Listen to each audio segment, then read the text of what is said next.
Senator Bernie Sanders just exposed his fellow senators for bending the knee to AIPAC. Take a look. There are many members of the Senate who will come to you privately and say, my God, what Netanyahu is doing is outrageous. I just can't vote because money is going to come and destroy my political career. That was on the most recent episode of Jon Stewart's podcast, The Weekly Show. Let's watch a little bit more of their discussion. How does Washington get out of that bubble to understand the trap that most people are in?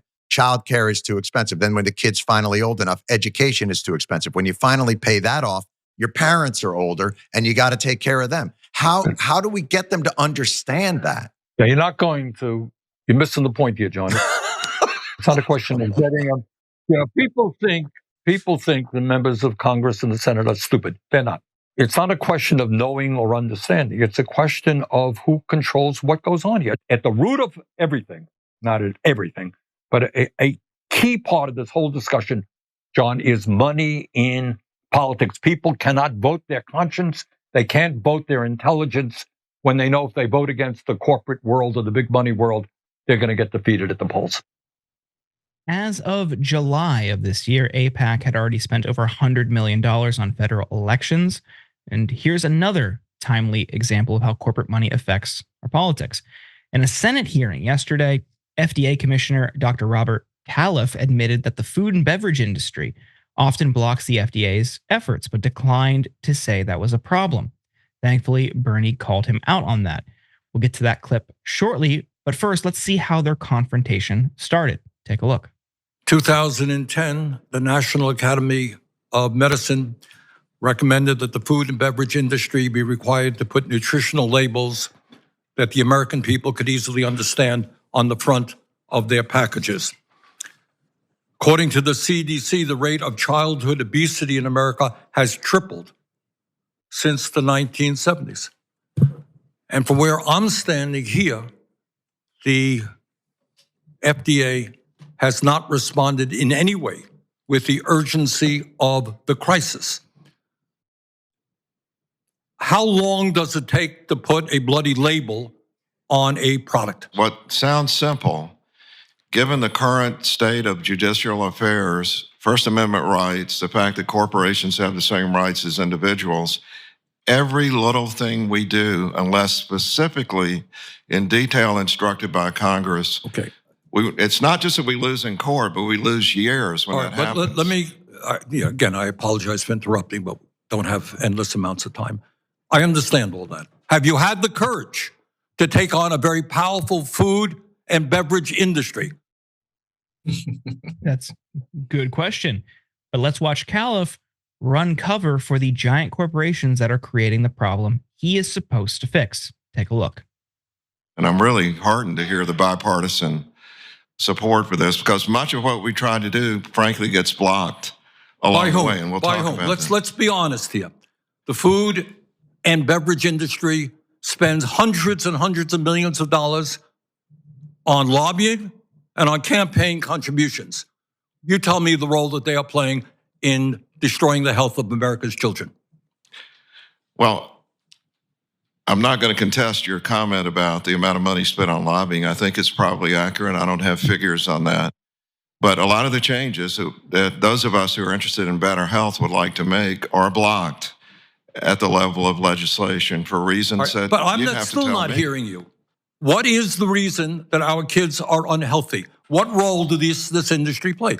Even now, you're getting out of office. Are you prepared to tell us that this committee, this Congress needs to take on the food and beverage industry whose greed is destroying the health of millions of people? Well, I'm not going to castigate the people that work in the food and beverage industry. You're not. No, what I will That is say, your job. No, it's not to castigate. It's to point out how to make progress in this area. Pretty good.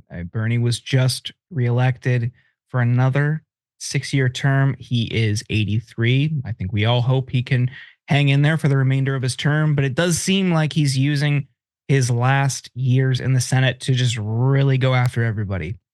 Waz, what do you think of these Bernie clips? I just love the synergy of today's show, where we talk about the swamp, because that dude's headed for a consultant job in the food and beverage industry. 1,000,000%. The reason why he won't go on record talking crazy about those people and exposing what they're doing in terms of poisoning our population with the crap that they put in their products is because I would put any amount of money on it. This guy is headed for a first-class ticket to Consultant Bank, okay, after he gets out of that post. And that's what was just exposed there, man. This is the swamp literally at work right here.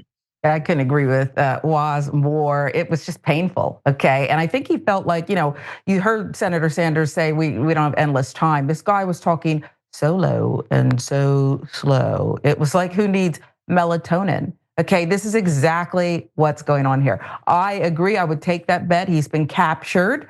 That's what lobbying does. He would barely even acknowledge what Senator Sanders said is not even really that controversial. It's just, this is how we do business, and there's nothing you're going to do about it. He was just pointing it out again. And here we have this little numbnuts answer, like, again, we're stupid. But as the senator told, Jon Stewart, he and his colleagues are not stupid. They know exactly what's going on. That gentleman testifying knows exactly what's going on, but we're just going to continue the status quo. And occasionally you're going to hear Senator Sanders be one of the only ones to call it out on behalf of the people.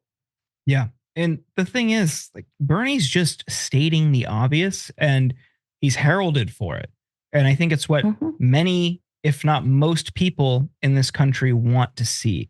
You can talk to even Republicans, and if you ask them what's wrong in Washington, it's that they think the politicians are corrupt. They think they're all bought and controlled by special interests and corporations. And, Trump will pay lip service to that sentiment. He certainly won't do anything about it. But I think that spoke to people like Bernie's popularity. It's why Warren is a popular figure. It's why AOC is popular. And you're seeing more and more people rise by addressing it. On the right, people will lean into it, but won't do anything about it.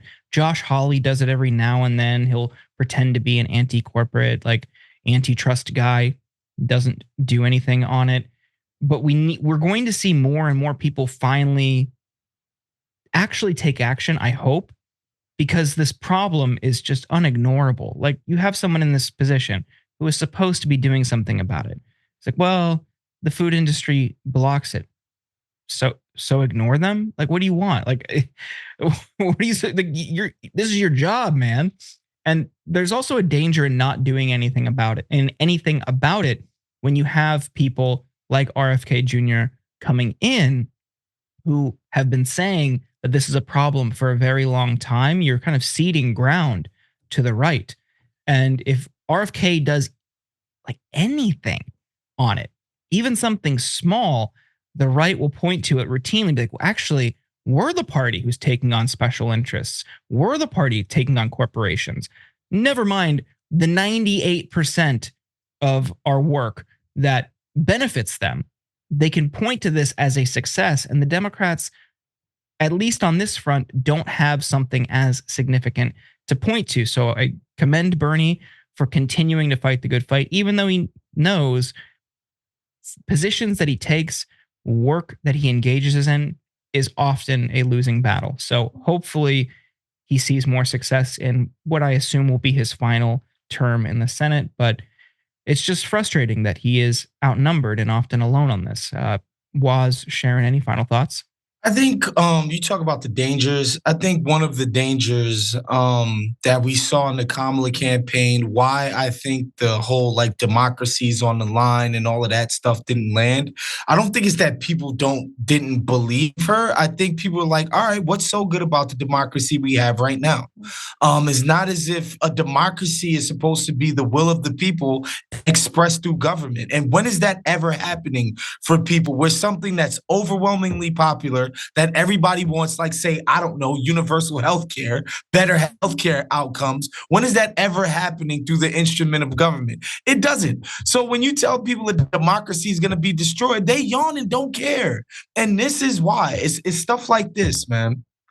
Yeah, I agree with that as well. Boy, we're just agreeing on everything. And I think Waz made the point earlier in the show that, listen, frustrated people decide, let's just go down with the ship. It can't get any worse. Let's drag this thing all the way down. And then It is frustrating, but hopefully it gets better because we can't get much worse. And working class people, the working poor, whatever ridiculous label that you want to put on folks, it comes down to this. They're not going to shut up forever. They're going to fight back. And it could be ugly. It could be, God forbid, violent, but they're going to fight back.